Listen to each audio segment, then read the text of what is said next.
Xayrlik şembiler. Bütün dünyadaki barlık vatan söygen qarindaşlar. Şembe günüňe tekrar xayrlik bolsun.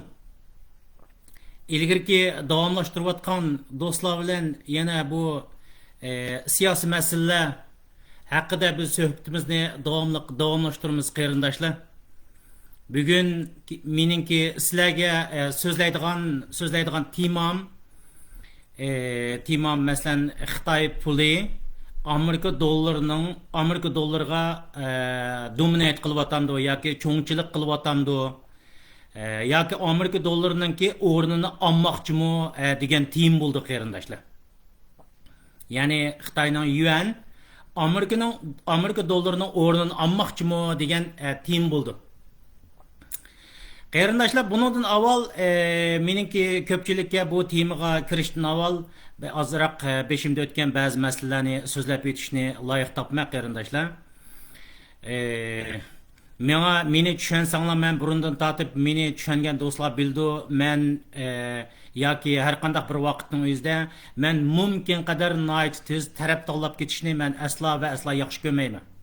Taraf tanlab ketishni men yaxshi ko'rmayman qarindoshlar.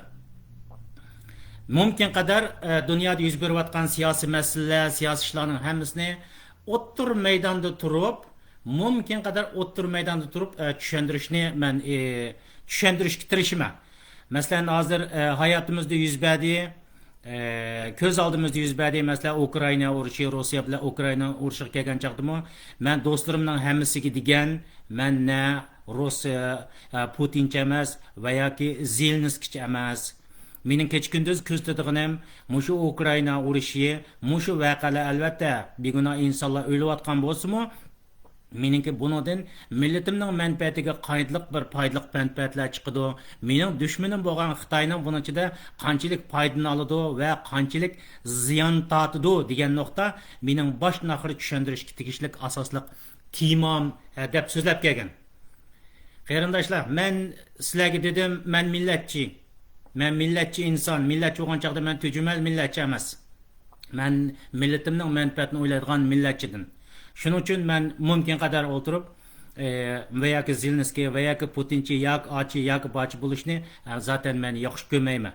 Millatimiz bu millatchilik idisi kelgan vaqtimizda nurg'unlari buni yoki tujmal millatchilik bilan birlashtirib o'tirib atalmış o'tirib insonparvarlik, insoniyatchi zaten o'tirib multikulturalizmni belki yaqalaydigan holatda masalan millatimiz o'tirib musulmonni ko'rgan chaqda atalmış musulmon, turkni ko'rgan chaqda turk, qozoqni ko'rgan chaqda qozoq, qirg'izni ko'rganda qirg'iz bo'lib, mushundoq uzatib o'tirib uyg'ur, qozoq, qirg'iz, turk, arab, kurd, murt deb o'tirib ashundaq so'zlab ketadi. Bu amaliyotda u insonlarning o'zining ko'z qarashi, men har kimning ko'z qarashiga hurmat qilaman. Men faqat millatimning manfaatini o'ylayman. Bugun mening millatim erkiy qirg'inchilikda qirilyotdi, tugayotir. Bugun emas, toki Xitoy hukumatı Uyg'ur davlatini ishg'ol qilgandan tortib bu qirg'inchilik bor.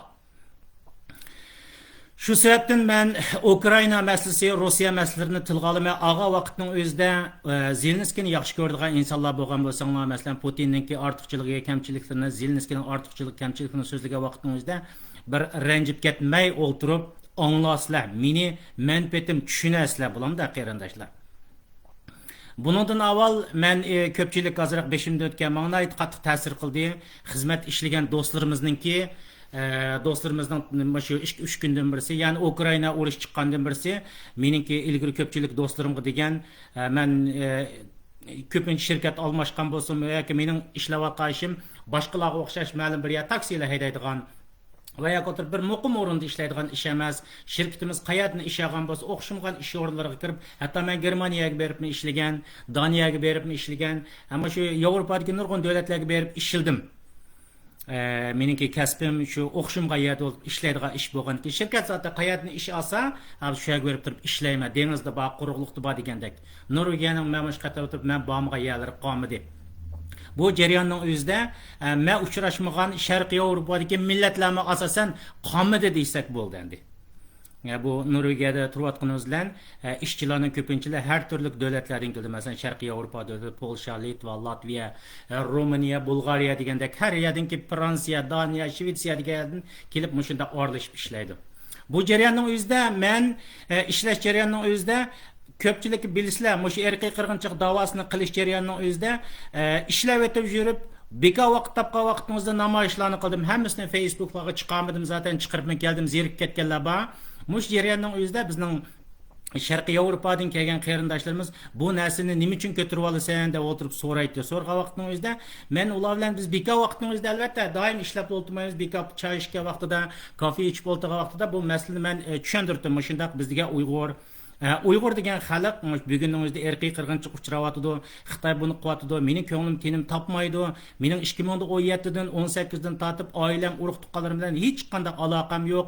Mushu modern, mushu zamonaviy dunyoning o'zida mushunda qilyotidi degan vaqtning o'zida inson degan har turli bunda deganning o'zida hammasini men unda deganligim nayt oz bir qism insonlar. Shular qarab kelib menga shunday degan. Uyg'ur degan musulmon xalqkan-ku bu. Uyg'ur degan musulmon xalqkan. Musulmonlar degan eskiqo deganlar bo'lgan. Az bir qism emasligiga deb qo'y. Az. Hammasi emas. Men to'g'ri tushundim. Az bir qism insonlar menga shunday degan xizmatdoshlarning ichida.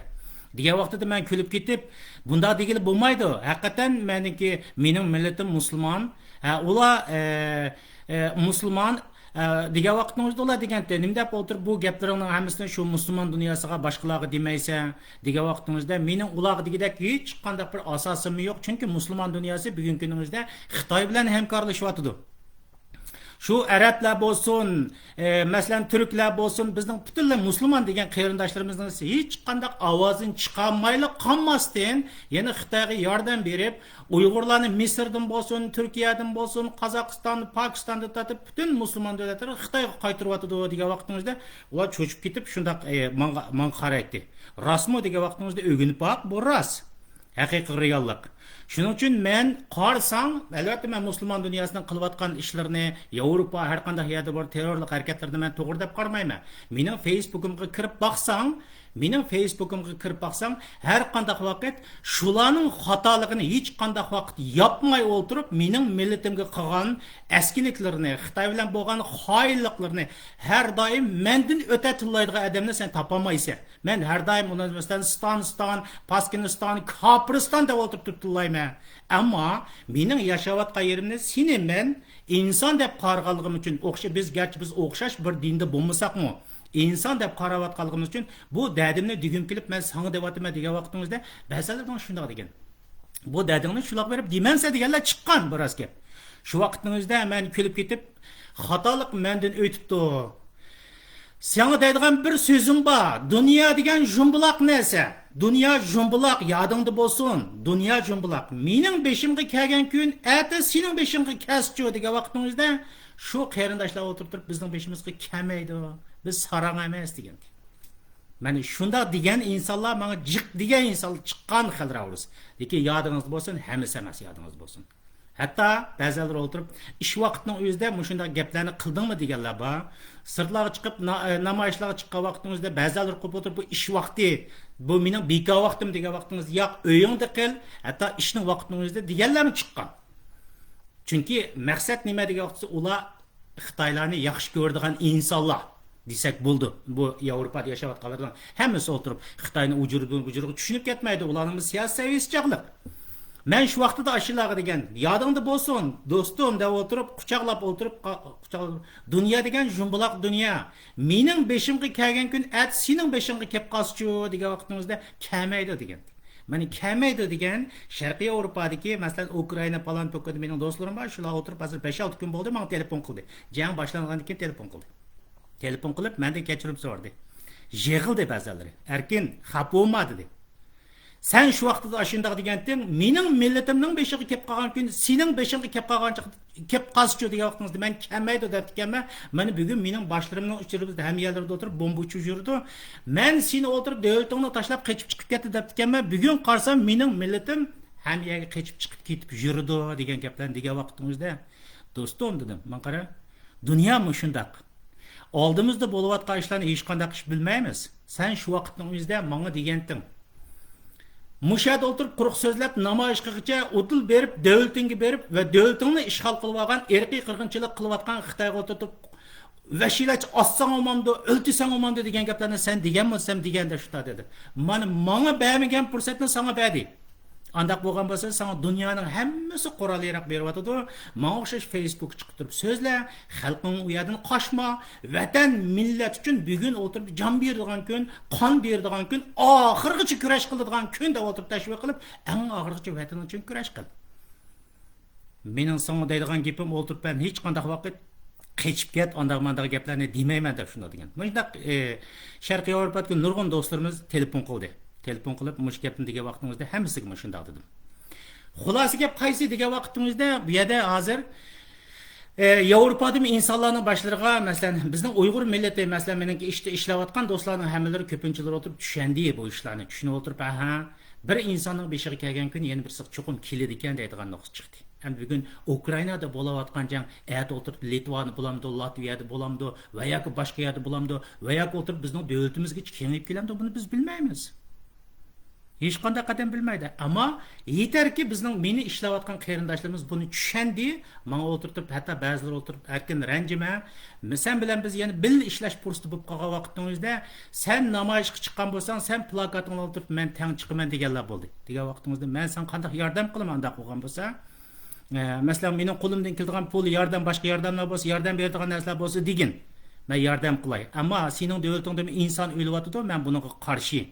Ama senin bizning qo'limizdan keladi, yetarki keladigan ishlarni qilaylik. Ammo bir-birimizning ishiga kelgan chaqda biz qaysi dinda bo'laylik, biz tomosha qilmaylik.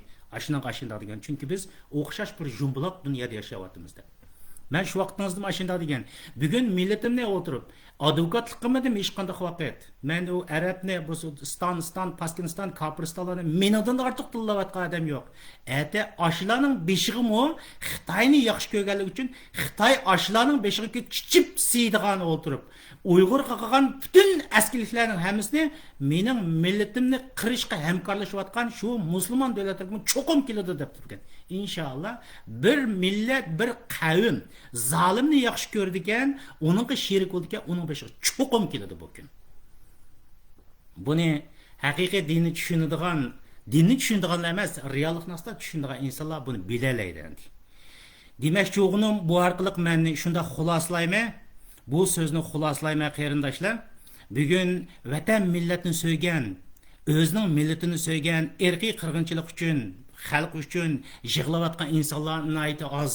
Ammo yetib olgan jonivorlar bakchiq millatimizning ichida. Jonivorlar bakchiq. Şu ularni jonivor deb o'ylayman. Hatto kofirmi deyman, jonivor deb hisoblayman. Yodingizda bo'lsin. Qarindoshlarim, yetib olgan insonlar yodingizda bo'lsin. Bugun sizning telefonlaringiz bor, aloqalaringiz bor, hamma narsangiz joyida. Ammo men yillar avval Sharqiy Yevropadan kelgan qarindoshlarimizga shunday degan.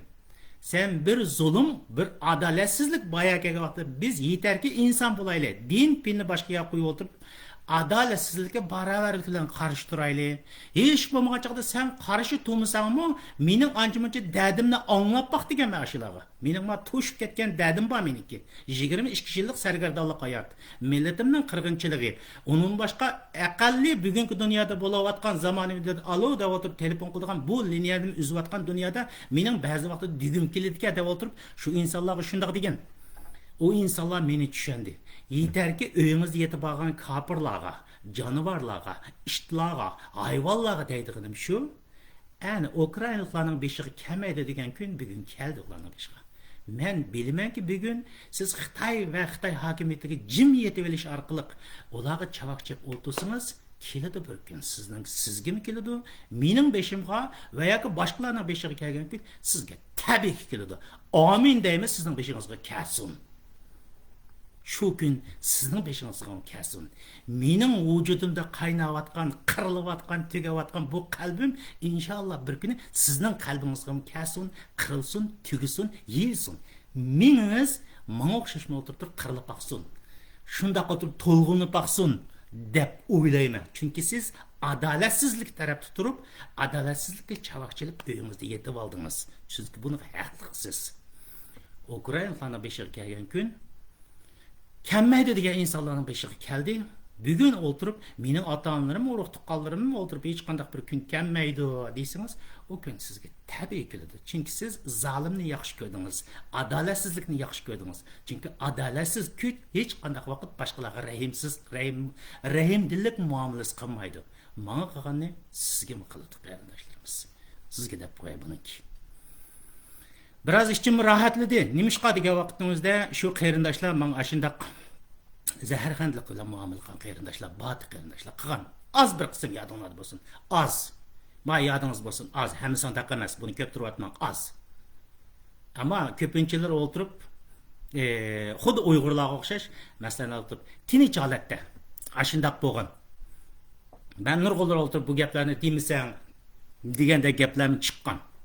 Ham bugun o'tirib dünya shundoq bo'layotdi. Bugun Putin kamning yomon uzoqqa boradigan semiz qurollari bor. Yadro qurollari bor.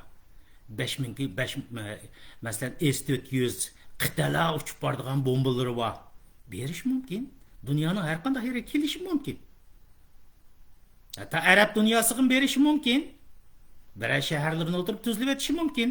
Bunun tipik ispatı qaysi? Mesela bir hafta avval mesela Şia militarlarınınki, İran'daki Şia militarlarınınki Irak'taki mesela birisi deydi İsrail'in elçixanası deydi, birisi deydi Amerika'nın elçixanasıdaki bir yerlere bomba yetişlerini siz qandaq demek düşünürsünüz? Bu yerde məmi ba, cenge məmi ba, o yakta Rusya ölüp gelse məmi oturup ölüp geçişi mümkün, məmi ba devatıdı. Siz bu uğraşdan meyli oturuşarak yeni qaytadan kengaymaydiganlıqqa, Müslüman devletinin içi bağmaydiganlıqqa hiç qandaq bir adamın bugün garantisi yok. Çünkü dünyanın bir sistemisi bu kutup bir yastin, 70 yıllık sistemi asasen kutuptan çıkıp gidiyordu.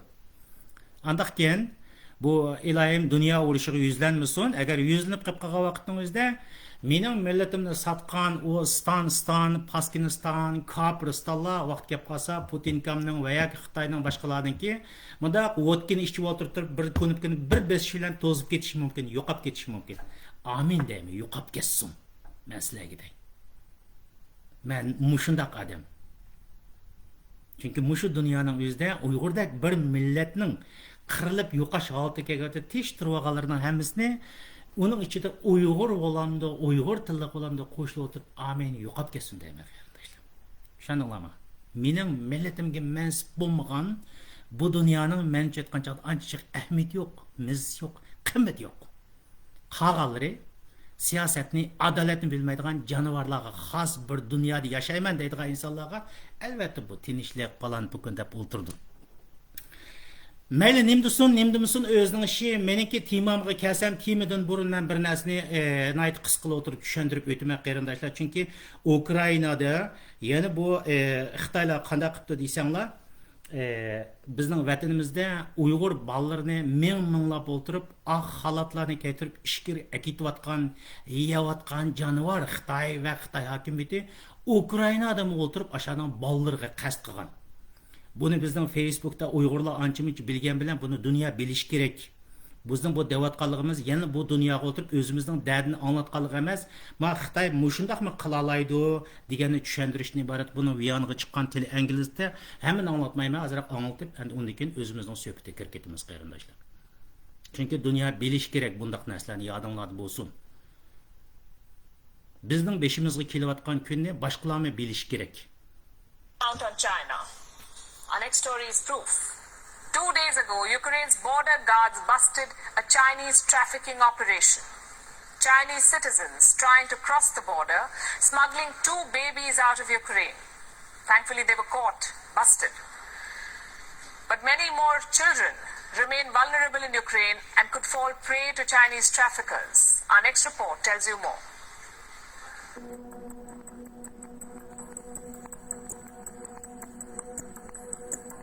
Chinese traffickers have reached Ukraine and they are trying to smuggle babies out of the country. Ukraine's border police recently foiled one such attempt. These Chinese men were trying to smuggle 2 infants out of Ukraine.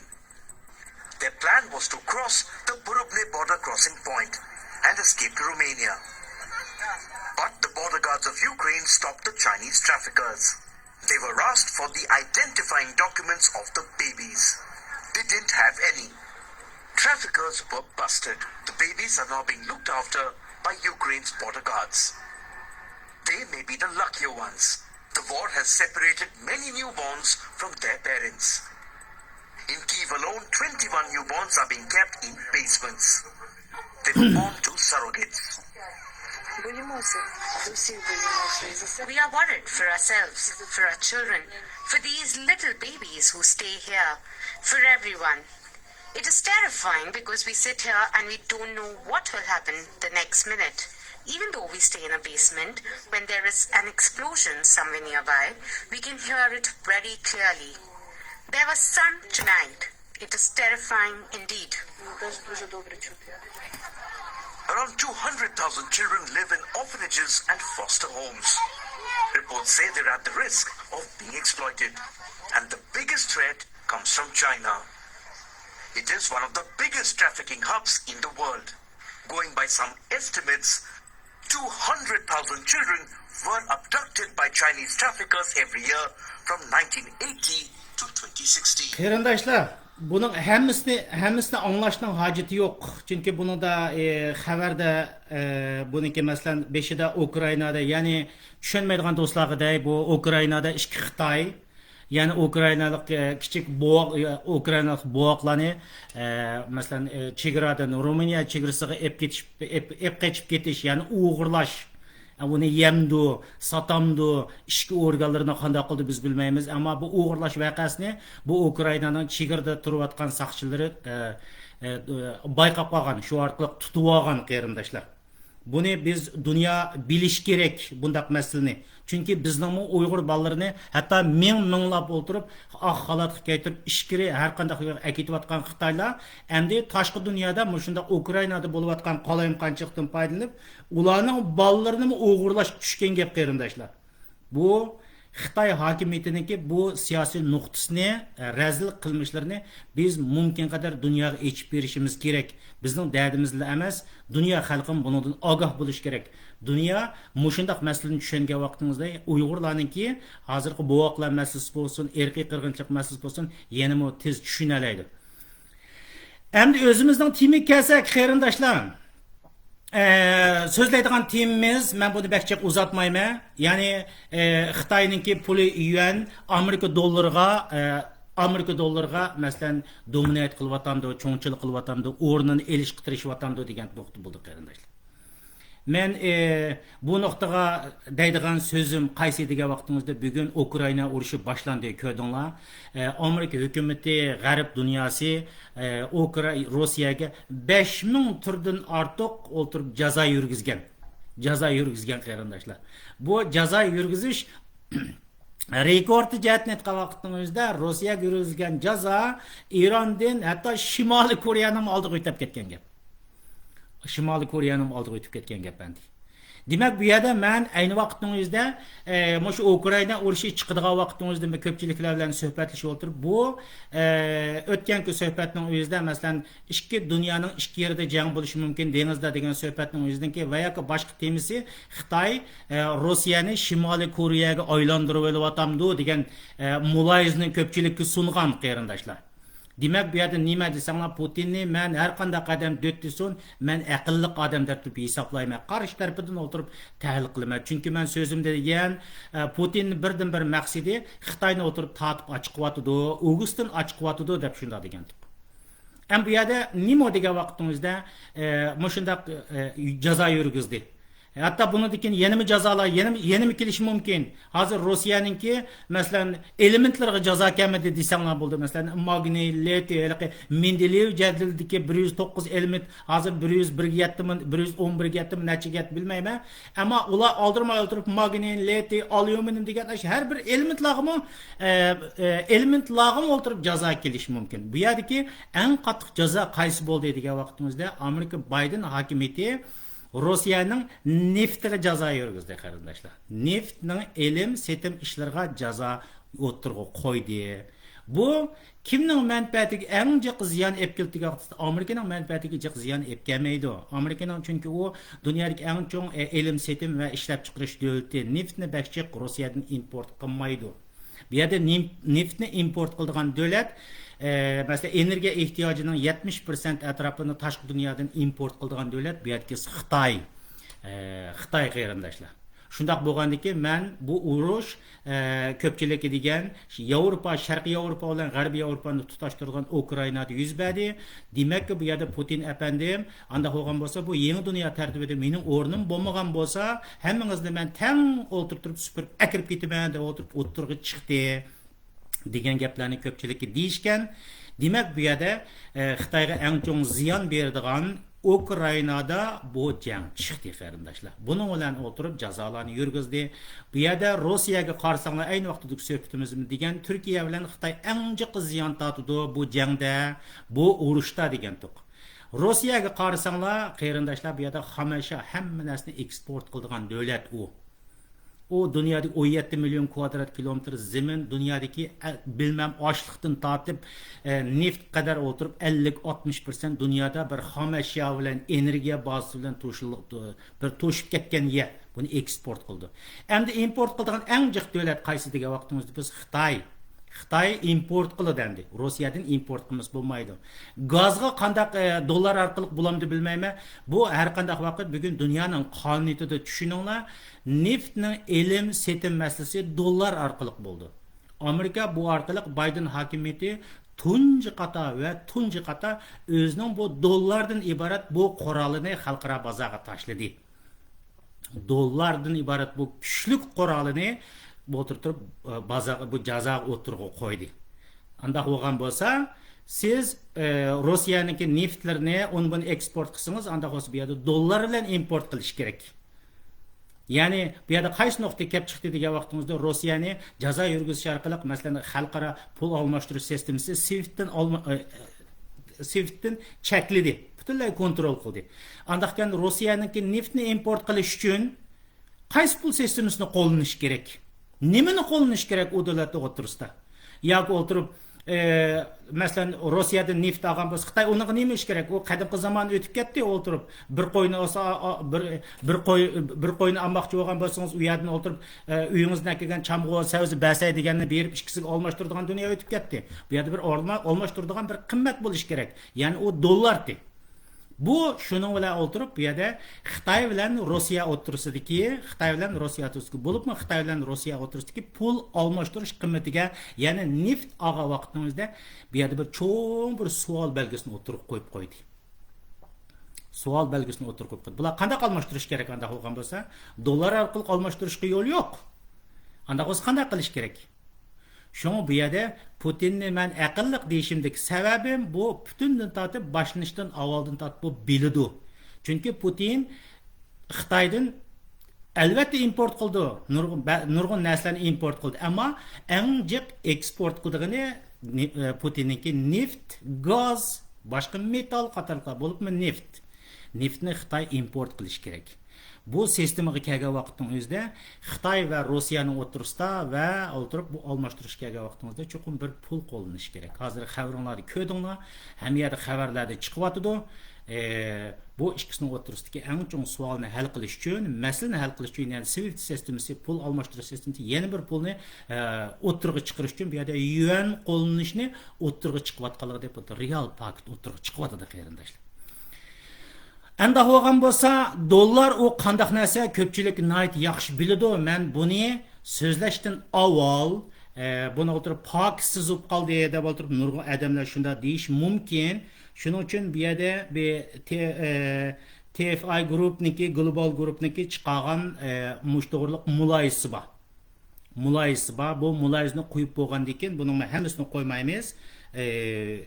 Anlab bo'lgandan keyin men o'zimning ko'z qarashimda, chunki bu yerda o'tirib pakt bo'lmasa bo'lmaydi qarindoshlar. Shuning uchun buni anglanglar.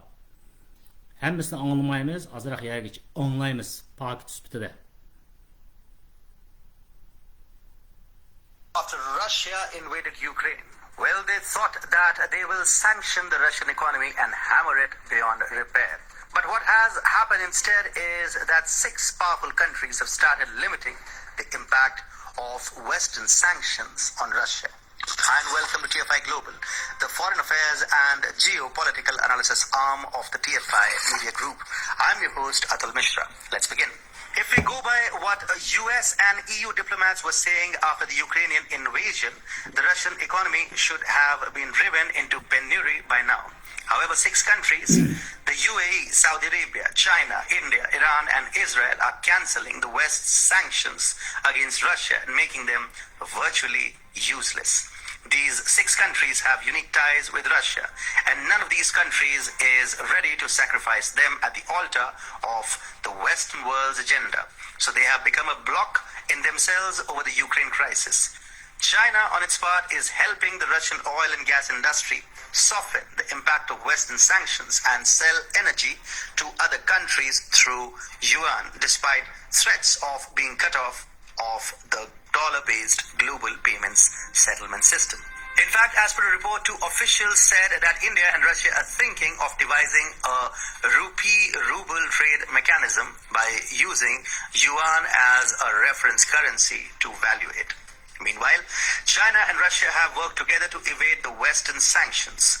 Russian oil producer Surgutneftegas has allowed Chinese buyers to receive oil without providing guarantees called letters of Qarindoshlar, credit to avoid Western sanctions. bu Western sanctions. TFI Global Group özüňler kirip körüp baksaňlar bularning hammasini qo'yib bersak hech ko'rdinglar u yerda. Masalan 6 davlatninki Xitoy, Rossiya, Hindiston, Saudiya Arabiston, Arab Birlashma Xalqligi qatorliq 6 davlat bu yerda Şu Rossiyaniki neftini Hindistonga olmasa bo'lmaydi. Masalan, Saudiya Arabistonga Xitoy bilan o'tirib nimqimiz bo'lmaydi. Neft savdosi qatorliqlarga kelgan vaqtida bu yerda yuanni referens pul deydi.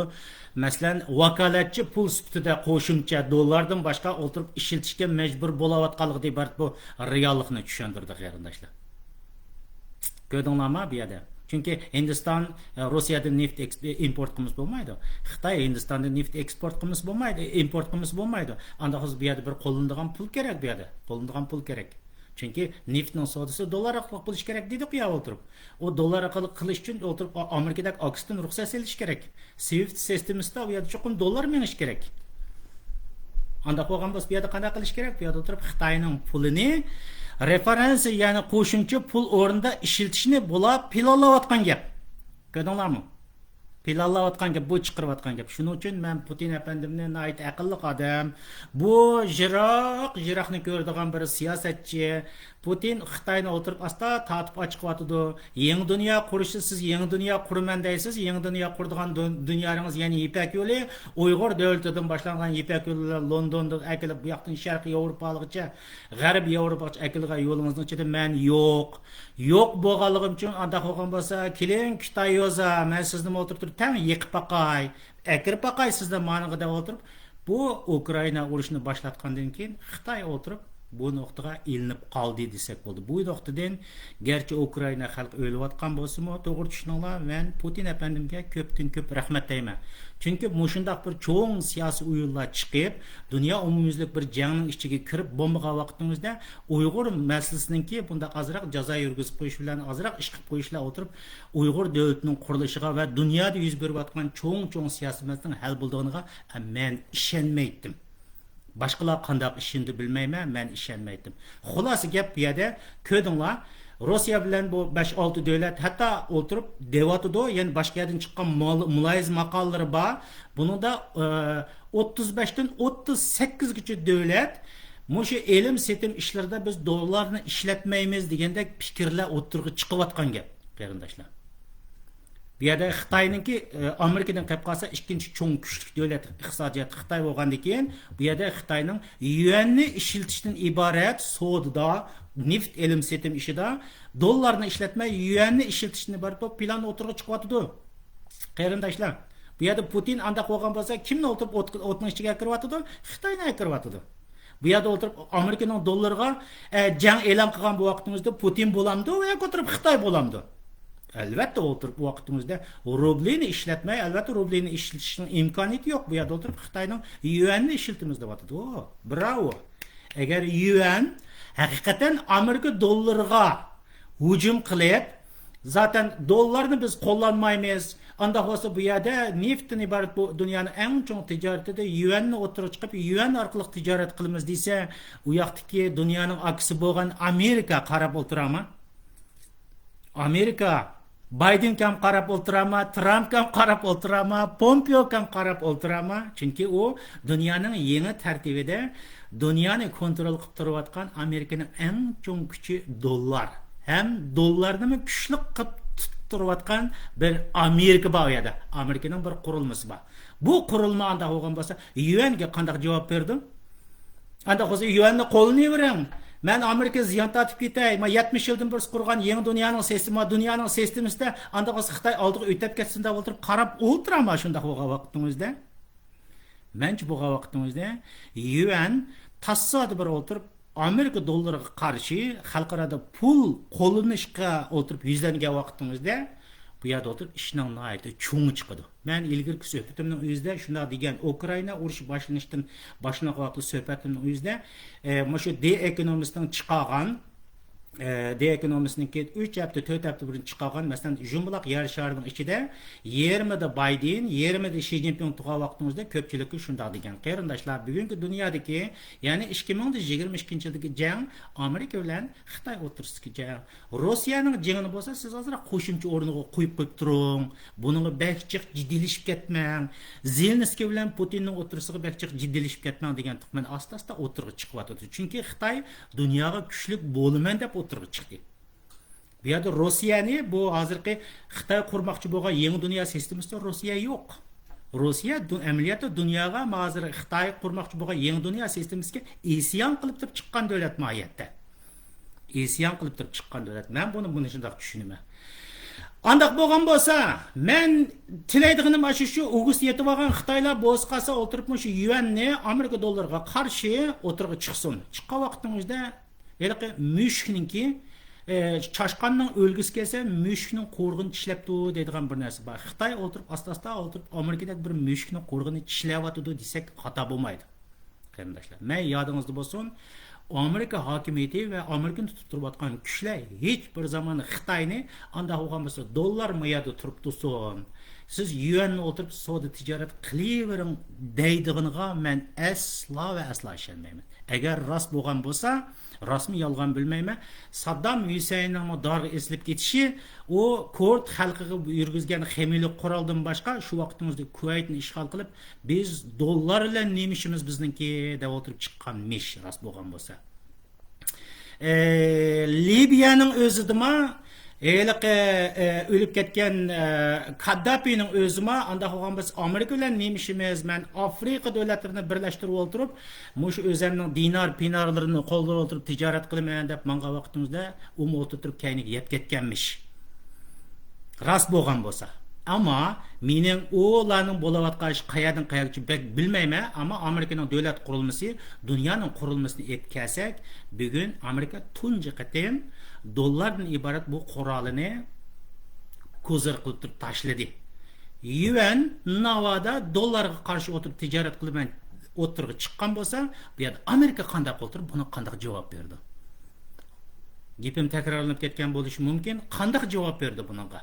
Demak, bu yerda agar navod Amerika mushu neft masalasi kelgan vaqtda ilm setim ishlari kelgan chaqda hozirgi dunyoning tartibi bo'yicha menayotgan dollar orqali ilm setim qilish ishlariga qarshi oldi yuan o'tirg'i chiqib, navoda Amerika hukumati bunga hech qanday inkos qaytarmagan bo'lsa, demak bu dunyoni Xitoy etkatdi desangiz to'g'ri bo'ladi. U vaqtingizda siz millatingizlar emas, dunyodagi Uyg'ur millatlar emas, sizning dunyodagi boshqa millatlar, O'rta Osiyodagi turk, ko'rik deganlar, qozoq deganlar va arab deganlar, Pokiston deganlar o'tirib Xitoyning og'ziga monaman deb tushib, Uyg'urlarga qilayotgan barliq razilliklar, o'ltirishlarning hammasi avval boyliq va oshilarni qashib keldi. Yevropa bilan Amerika kelishi jiroq gap bu. Qarindoshlarimiz, buning Amerika qanday inkos qaytardi, men buni bilmayman. Menchi bo'lgan vaqtingizda hech qanday vaqt Amerika yuanning hozirgi xalqaro tartib bo'yicha elib berilayotgan savdo tijorat tuzilmasi o'rnatilgan tuzilmasiga qarshi oladi yuan o'tirg'i chiqsa, Amerika menchi bo'lgan vaqtingizda qattiq inkos qaytirdi deb o'ylayman. Ammo buni o'tirib, masalan, buni bir qachi bo'lgan bo'lsa, qachi qo'yilayotgan suv qo'yilayotdi. Buni qo'yilayotdi. Tashidigan yakaga vaqtingizda mencha Amerika cho'qim chiqdi deb o'ylayman. Agar ashunda qilmagan vaqtingizda yeniden yükselivatkan bu kişiye bununla mı yol koygan vaqtingizda, o vaqtingizda Amerika dunyoga bo'lgan hegemonik kuchi, dunyoni boshqaruv kuchidan taltiksi yo'q qilgan bo'ladi. O vaqtingizda dunyoni Xitoy men olaman degan bo'ladi desak bo'ladi, qarindoshlar. Biz anglashlarga vaqtimizda endi chaqchaqmi rasmi endi buni anglaydik. Amerika 4 tane avtomat yasab o'tdi. Hakikaten hazır dünya atom qurolları bilan to'shib ketdi. Mushu sistemini biz saqlab, yana dunyoga kam degan chaqda 100 yil hukmronlik qildigan bir kuchli bir qurol bo'lish kerak-da. Masalan, 2-Dünya urushini oxirlashtirishda Einstein yasagan atom quroli edi. Hem bugün oturup dünyanınki Xitoy kuchlanayotgan, chiqayotgan Xitoy va Rus bo'lsin, buningga ergashgan mayli chuqum ergashadigan kuch bo'ladi. Mayli 35 ga yetsin, necha ga yetsin, bu kuchlarni to'xtatib, agar o'zining demokratik sistemi yana bir narsani deb qo'yay, bu orqali dunyodagi demokratik sistema eng chong tahdidga yuzlanyotdi. Xitoy mushundaq boshliq bo'lib chiqqan vaqtingizda, hukmron bo'lib chiqqan vaqtingizda siz dunyodan demokratiya degan narsalarni, mustaqillik degan narsalarni hech qaysingiz o'tirib tushunmang. U faqat tushdan iborat bir narsa bo'ldi bu. Xitoy hukmronlik qilgan vaqtingizda.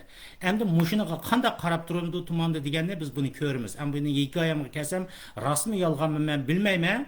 Xuddi 1-Dünya urushi, 2-Dünya urushida to'xtatish uchun atom bombasini yasab, Einstein'ninki atom bombasi 2-Dünya urushini to'xtatgan bo'lsa, chuqum Amerikami buni o'tirib to'xtatadigan va hukmronlik qiladigan chuqum ma'lum bir quroli, ma'lum bir taktikasi, ma'lum bir narsa bo'lishi kerak. Amerikaning va yoki g'arb dunyosidan bo'libmi Amerikaninki. Hem ba'zilar deydi, kechiringlar, ba'zilar deydi, Amerika shundoq bir g'oyat zo'r avtomatga yasayotdi deb shundoq deydi. G'oyat zo'r avtomatga. Hatta ba'zan do'stlarimiz deydi, uçağımış deydi. Ba'zilari da o'tirib dengizda yo'qolib ketamish deb shundoq deydi. U o'tirib necha minglagan qarg'ich qurollar, 4,5 mingdan ortiq personal, odatda xizmatchilar 25 yil yiqilg'i ishlatmay o'tirib her qandaq dengizning qishig'iga kirib o'tirib 25 yil o'tirib jang qila oladigan 4 dona avtomatkasini yasab etibdi meshandi. Ilohim rasul edi. Şu avtomatka bilan tushdi deb shundoq deydi. Tushkidi. Chunki tushimiz bo'lmaydigan deb qildi hozir dunyoninki hozir mush sistemasida dollarga tajovuz qilib Xitoy o'tirmoqni rasmiy kirish degan vaqtimizda Amerikani menchi bo'g'acha tushdi deb o'ylayman. 4 tane avtomatkasi dunyoga tushgan vaqtimizda endin mana o'xshash Xitoy va boshqa o'xshash Yajuj majlarni to'shga kirgizib o'tmasa, vaqtimizda Amerikaning dunyoga bo'lgan hegemonik kuchi yo'q edi. Buni 4 tane avtomatkani yasayotdi deydi. Rasmiy yolg'onmi bilmayman.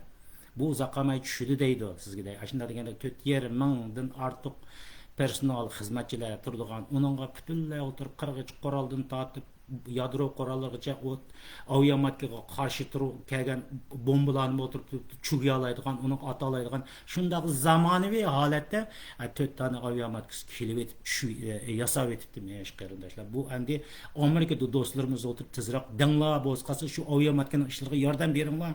Unda o'tirib ko'tildab o'tirib kesh quruqga qilmay o'tirib jiq yordam beringlar. Dunyoning ma yangi sistemasini o'rnatadiganga, Xitoyni to'xtatadiganga avtomatkalar tushsin. Boshqasi birini o'tirib Pompeo ham haydasin, birini o'tirib Trump ham haydasin, birini Biden ham haydasin deb qo'yinglar. Boshqasi birini menga bersin, va Uyg'urlarni haydasin, haydab tushib o'tirib Xitoyni o'tirib toza ataylar qilib. Mushunda qilib chaqchaqqa endi chaqchaq qilib deb qo'ydik. Ammo bu rasmiy ashundaq ishlar dunyoning yangi tartibida bu qurolni yasab qilayotganligi tayyormish. Lekin yodinglarda bo'lsin qarindoshlar, men bu temani uzatib o'tirib u yoqqa bu yoqqa o'tirib ekonomistlarga tushuntirib o'ltamay, Amerikaning dollarga navodi yuan hegemonik kuch bo'yicha cho'nchil qilaman deb chiqqan bo'lsa, buni Amerika qat'iy javob bermagan bo'lsa, javob bermasa, demak o'tirib, ya'ni Xitoy dunyoni ep ketdi desangiz bo'ldi.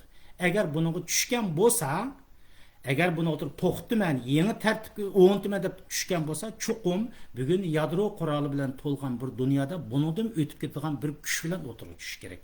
Xitoyning atom quroli bor, Rossiyaning atom quroli bor. Hozir bu yerda o'tirib qolgan buni o'tirib Eronmi qo'shildi, Pokistonmi qo'shildi. Hatto u yerda Shimoliy Koreyadan iborat bir yalangtosh bir do'sti va uning atom quroli bor. Ondaqken mushundaq bir kuchlarga qarshi turish uchun Amerikaning o'tirib uningdan besib ketadigan bir kuchi bo'lmasa, yangi dunyoning tartibini o'rnatamaydi. Dollarning kuchini saqlab qolamaydi demoqchi qarindoshlar. Shuning uchun Amerikadagi do'stlar tez-tez ishlab, Oyamatkening tushishiga jiq yordam qilinglar. Bo'sqas qolgan qurg'i gaplarni qilib o'ltamay bo'lamda qarindoshlar. Eng oxirida mening 45 minut ish bo'lib ketibdi. Men bir narsalarni yana devitay. Buni yani keyingi suhbat qo'yib qo'ysak, har doim keyingiga deb turib ketyapti. Bu Putinning ishlariga kelgan vaqtingizda bir narsa bor qarindoshlar. Men bayatdan birisi dedim, Putin eng chong o'yinchi, Xitoyni so'rab ochiqyotdi deyishimlik sababim, men Facebook'imga qo'shib qo'ydim. The Economist'ning bu narsasi qaranglar. De yaxshilab qarab olinglar qarindoshlar. Bizning millatimizning ichida bunday ishlarga e'tibor beradigan insonlar bek tuvan bek yo'q deyarlik. Buningda devatdi qarindoshlar. Buningda devatdi resimni ko'rdinglar ana. Resimga qaranglar. Xi Jinping yo'g'on qizlar Xi Jinpingning oldida men rang qarg'usi rangni bakchiq tunib ketmayman, yeshil rangmi, ko'k rangmi, ochiq rangdagi men rang qarg'usi. Bu yerda Putin efendim turdi. Demak, ko'rdinglarmi? Mao bütün ishlarning keynida shaytoniy kuch Xitoy bor degan gap. Xitoy ko'ryapti, Putin orqali dunyoni ko'ryapti. Buni da deganda nima deydi desanglar, the alternative world order deb shunday deydi. Hozir dunyoga bu ikkisi demoqchi o'g'ini bu yerda alternativ bir dunyoniki bir qutb bo'lib o'tirib chiqyapti degan gap chiqdi. Bir qutb bo'lib o'tirib chiqyapti degan. Biz oldingi suhbatimiz degan bu o'tirib qutblashishi mumkin chiqdi degan. Andaqkan bu yerda Xitoy ko'ryapgan bo'lsa, Xitoy pulni qo'llanma dedi. Buning kendikini eng chong dushman kuch, dunyoga hegemoni bo'lib qilman degan kuch Putin emas, Xitoy qarindoshlar. Hem işinin kendinde Xitoy bor desem, nurg'un insonlar o'tirib, og'zini yumib oldi, ava mava degan bo'ldi. Buning kendinde Xitoy tartibni o'rnatdi. Ya'ni the alternative world order deganning ichida bu dunyoga bir alternativ bo'lib, bu ikkisi o'tirg'i chiqyapti deb turib savol qo'ydi. Xatni men Facebook qo'shib qo'ydim. Desanglar, bu yerda nima deydi desanglar, China sees Russia as a partner in creating an alternative world order. The war in Ukraine will determine how threatening China becomes deb shunday deydi. Men ingliz tilini bek yaxshi bilib ketmayman. Sizlarga dedim, men 3 yil bo'ldi ingliz tili, 4 yil bo'ldi ingliz tili o'rganyapti deb. Shunchalik odatga yetdim endi. Buni o'tirib xato o'qib, menda qarab qolib qolgan bo'lsa, buni o'tirib taqat gapib ketmagaysizlar. Ba'zi Amerikada o'tirib, 40-50 yil o'tirib Amerikada ingliz tilini bilmaydigan odamlar bor. Bizning Norvegiyada o'tirib Norvegiya tilini bilmaydigan odamlar bor. Uning eshitgan chaqda men 3 yil bo'ldi. Bir narsani o'rganib, shunchalik holatga keldim, xeyli yaxshi o'rgandim desam bo'ldi. Buning ma'nosi nima desanglar, qarasanglar. Jungo Rossiyani deydi. Jungo Rossiyani dunyo tartibini yaratishga sheriki deb qaraydi dedi. Ya'ni Jungo Rossiyani bu dunyo tartibida, ya'ni o'zi qurmoqchi bo'lgan dunyo tartibida bir sheriki deb qaraydi deydi. Ukraynadagi urush Jungoning qanday tahdidga uchraydiganligini belgilaydi deydi The Economist'nikida. Ukraynadagi urush Jungoning qanday tahdidga uchraydiganligini belgilaydi deb shunday deydi. Ko'rdinglarmi qarindoshlar? Anda bo'lgan bo'lsa, Putin Xitoyni o'tirtirib qanday yerga kelibdi anda bo'lgan bo'lsa? Yani Ukraynadagi urush Jungoning bu yerda deyapti, shu men Facebook'imga qo'shib qo'ydim, Jungoning qanday tahdidga uchraydiganligini deyapti. Bu ikkisi hech qanday vaqt do'st emas, yodinglarda bo'lsin. Jungo bilan Rossiya do'st emas. Ammo Putinning maqsadi qaysi desanglar, Putinning maqsadi o'zininki, masalan, NATOdan o'ziga turib bexatarlikni istash. Masalan, Sharq kengayib ketishningki, NATO'ningki a'zo davlatlarini o'zining chegaralarigacha kengaytirish uchun faqat garantiya istavotdi. Putin o'zim deyotdi, mening to'liq o'tirib Ukrainani ishg'ol qilib berish niyatim yo'q. Menga o'tirib garantiya berdi bu yerdagi ish. Bu yerda o'tirib turib, shuning bilan Putinmi NATO'ni o'ziga dushman tutyapti. Ammo bu yerdagi Xitoyning o'ylayotgani qaysi desanglar, shuning uchun keyinda qizil rangli turayotgan Yayman degan Xitoy oldida Putin. Xitoyning maqsadi bo'lsa, bu yerdan Putin boshqalarni qo'llanish orqali yuanni o'tirib chiqarib, dunyoga hegemoniya bo'lish, dunyoni kontrol qilish tushi bilan ketayotgan. Bu ikkisiniki ma'lum qanchalik o'rtaq dushmani, masalan, Amerika, Yevropa desak bo'ladi. Masalan, Xitoy albatta Amerika, Yevropani birinchi darajadagi dushman deb qaraydi. Chunki u dunyoga hegemoniya bo'lish uchun, cho'ng kuch bo'lish uchun, bu yerda Amerika, Yevropani bu kuchni o'tirtirib yengmas bo'lmaydi, dunyoga cho'ng kuch bo'lamaydi. Rossiya bu Putinning bo'lsa, hozirgi vaqtimizda biz bu yerda ashundaq ish. Demakchi o'g'lim nima desanglar, bu ikkisi do'st emas. Do'st emas qarindoshlar. Ammo hozirgi vaqtimizda o'z o'rtaq deb turib qargan dushmanga nisbatan ma'lum muddatga vaqtimizda bir ittifoqdek ko'rinyapti. Ammo bu yerdagi eng asosli dunyoni olaman deb chiqqan kuch u Xitoy. Amerika tahdid solayotgan Xitoy. Bütün her qandaq bir narsaning kaynidan chiqayotganning hammasini Xitoy deb turib tushunsangiz to'g'ri bo'ldi qarindoshlar. Ukrainada bo'layotgan ishlarga janglarni deysanglar, qarindoshlar, bu yerda buniki Ukrainadagi urush, ya'ni bu o'qib anglab beqinglar, Ukrainadagi urush Jungoning qandaq tahdidga uchraydiganligini belgilaydi deb o'tirib, ekonomist hammani xulosalab turib, ashning a'zo bo'lib o'qisanglar, ashning ichidan nurg'un narsalarni bilib olasizlar. Xulos gap qaysi bu yerda biz do'stlarimiz shunday degan, masalan, Rossiyadagi urush uzunga so'zlandi, qanchalik uzunga so'zildi degan. Uzun so'zlandi qisqa vaqtda. Bu nurg'un odamlarda Ukrainadagi urush qisqa vaqt so'zilsa Rossiyaga foydali tashlanadi. Uzun muddatga so'zilsa Rossiyaga foydali qarindoshlar. Buni Putin ashundaq mening tushuncham shu. Nimishqa hozirgi bu Xitoy boshlamoqchi bo'lgan bu yangi dunyo tartibi, ya'ni dunyoga o'tirib turmuş Xitoydagi Yajuj Majujlar o'tirib Uyg'urlarga yig'ganda butun dunyoning hammasida jazolarga qurdigan bu sistem bilan bizning Uyg'ur davlatidan boshlanib, masalan, shu Ukraina orqali Sharqiy Yevropaga, bu yoqdan Turkiyaga kelib o'tirib Londonga tutash turgan qarindoshlar. Agar rost bo'lgan bo'lsa, 2021-yili 2020-yili nima kelishdan avval Xitoyningki bu Ipak yo'li, ya'ni Ipak yo'li kelishdan avval Amerikaningki Xitoy bilan bo'lgan savdosi 500 milliard dollar bo'lgan bo'lsa, Yevropaning 500 milliard taxminiy olati bo'lgan bo'lsa, 2021-yili Ipak yo'li to'liq ishga kirishgandan keyin 700 milliard dollarga yetgan qarindoshlar. 700 milliard dollarga yetgan. Demak, bu yerda Xitoy bizning Uyg'ur davlatidan boshlanib, bu Yevropani asosli qo'yniga elib o'tirib, buni yutib mangdigan nuqtaga akagan. Yutidiganga. Amerikani u yerda tashlab qo'yib, mushundaq dunyoni yutib oladigan, ya'ni Yevropani yutib oladigan sistemaga kelgan. Bu vaqtimizda Putin efendim Ukrainada jang chiqarish orqali o'tirib Xitoylarga manchuga vaqtimizda Raurus mushetib qo'yibdi desak, to'g'ri tushuninglar qarindoshlar. U vaqtimizda nurg'ulgan Ukrainani suydigan qarindoshlarimiz meni tillab ketishinglar mumkin. Ma insonligi yo'q bir go'y o'tirib hamda Putinni ana deyotdi, Putinni mana deyotdi, Ukrainaga hissashlik qilmadi deb tushunishim mumkin. Zaten men reallikda ko'rgan narsamni, tushunchalarimni o'tirg'a qo'yib qo'ydim. Tabiiyki hamma narsa to'g'ri chiqishi notayin, rost chiqishi notayin. Ammo men ko'pincha narsalarni bu isbot qilib o'tirib, ekonomistning narsalarni tushuntirib o'tirib bu gaplarni deyapman. Xulosa bu yerda Putin mushu hozir qurilayotgan yangi dunyo, Xitoy qurmoqchi bo'lgan yangi dunyo sistemasiga qarasanglar, Putin bo'lmagan sirtida qolgan. Shunga Putin men bo'lmagan dunyoga qanday bo'lgan bo'lsa, haqosingizni akirib ketaman deb o'tirib boshlatgan bu ishlarni. Buning kaynida albatta o'tirib Xitoy nimani Rossiyani mening olqinimga elib olsam deydigan bu arzu umidlar bu cho'qim bor. Ammo bu ikkisi do'st emas. Bu yerda Putin yana cho'g'ilib o'tirib eng oxirida Xitoyning mushu Ipak yo'li strategiyasiki, ya'ni Yevroaziya zonda bu jangning chiqishi mohiyat va mohiyatni aytgan vaqtimizda bu Xitoy uchun ziyonli qarindoshlar. Shuning uchun bu yerda Putin jangni uzunga so'zishi mumkin. So'zga vaqtimizda qaysi g'arb dunyosini o'zining shartiga keltirish, Xitoyni o'zining shartiga keltirish vaqti kelib qolsa, Xitoyni ilish mening tushuncham shu.